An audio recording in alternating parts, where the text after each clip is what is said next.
All right, children, let us begin. With Edgar Allan Poe's The Raven.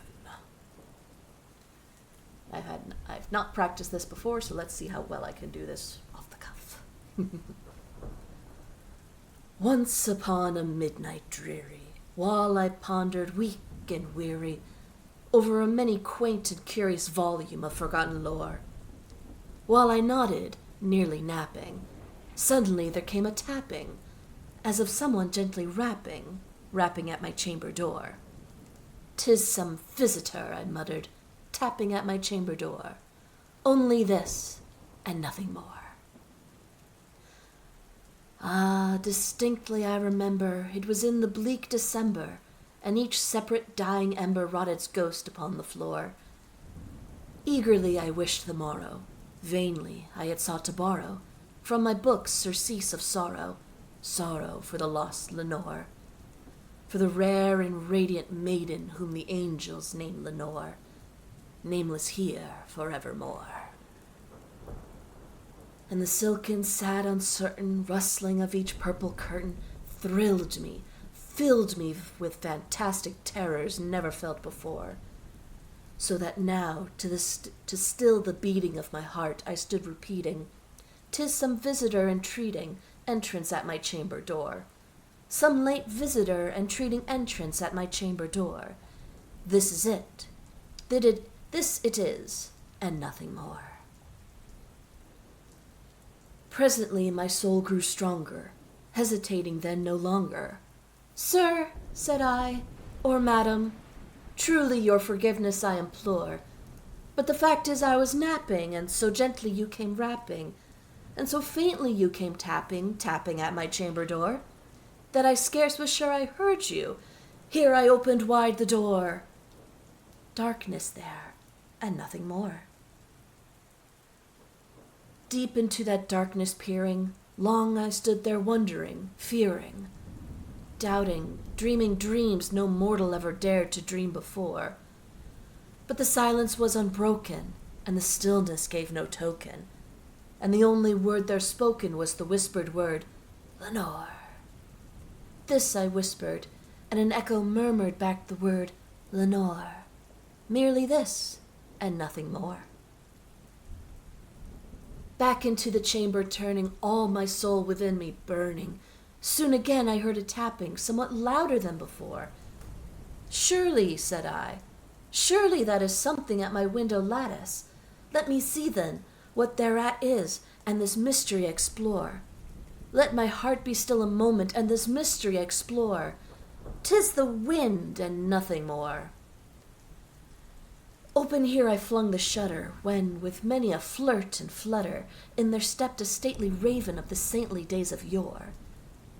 Not the least obeisance made he, not a minute stopped or stayed he, but, with mien of lord or lady, perched above my chamber door, perched upon a bust of Pallas just above my chamber door, perched and sat, and nothing more.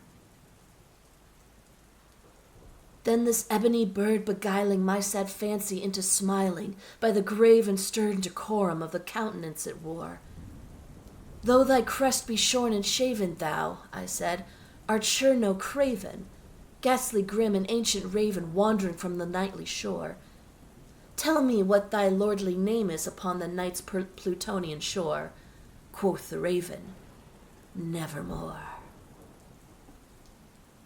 Much I marveled this ungainly fowl to hear discourse so plainly, though its answer little meaning, little relevancy bore. For we cannot help agreeing that no living human being ever yet was blessed with seeing bird upon his chamber door, bird or beast upon the sculpted bust above his chamber door, with such a name as Nevermore. But the raven, sitting lonely on the placid bust, spoke only that one word, as if his soul in that one word he did outpour. Nothing further than he uttered, not a feather than he fluttered, till I scarcely more than muttered, "Other friends have flown before. On the morrow he will leave me, as my hopes have flown before." Then the bird said, "Nevermore." Startled at the stillness broken by reply so aptly spoken, Doubtless, said I, what it utters is its only stock and store, caught from some unhappy master, whom unmerciful disaster followed fast and followed faster, till his songs one burden bore, till the dirges of his hope that melancholy burden bore, of never, nevermore. But the raven still beguiling at my fancy into smiling, straight I wheeled a cushioned seat in front of bird and bust and door. Then upon the velvet sinking, I betook myself to linking fancy unto fancy, thinking what this ominous bird of yore, what this grim, ungainly, ghastly, gaunt, and ominous bird of yore meant in croaking nevermore. This I sat engaged in guessing, but no syllable expressing to the fowl whose fiery eyes now burned into my bosom's core. This and more I sat divining, with my head at ease reclining on the cushion's velvet lining, and the lamplight gloated o'er, but whose violet lining and the lamplight gloating over she shall press, nevermore. Then methought the air grew denser, perfume from an unseen censer, swung by seraphim whose footfalls tinkled on the tufted floor.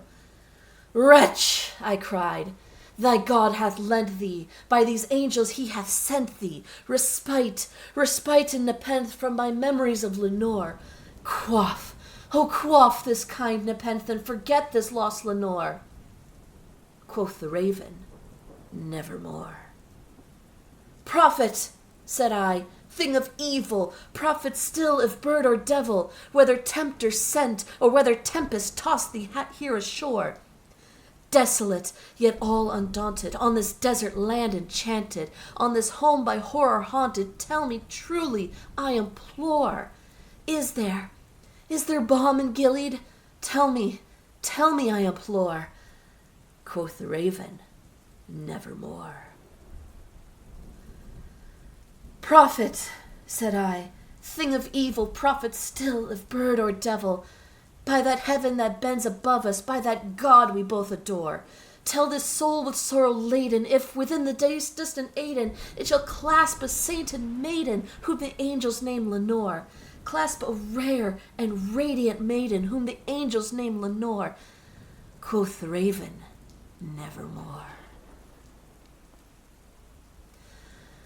Be that word our sign of parting, bird or fiend, I shrieked upstarting. Get thee back into the tempest and the night's Plutonian shore. Leave no black plume as a token of that lie thy soul hath spoken. Leave my loneliness unbroken. Quit the bust above my door. Quoth the raven, nevermore.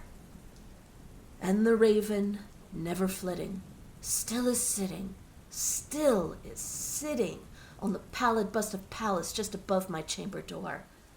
And his eyes have all the seeming of a demon's that is dreaming, and the lamplight over him streaming throws his shadows on the floor. And my soul from out that shadow that lies floating on the floor shall be lifted nevermore.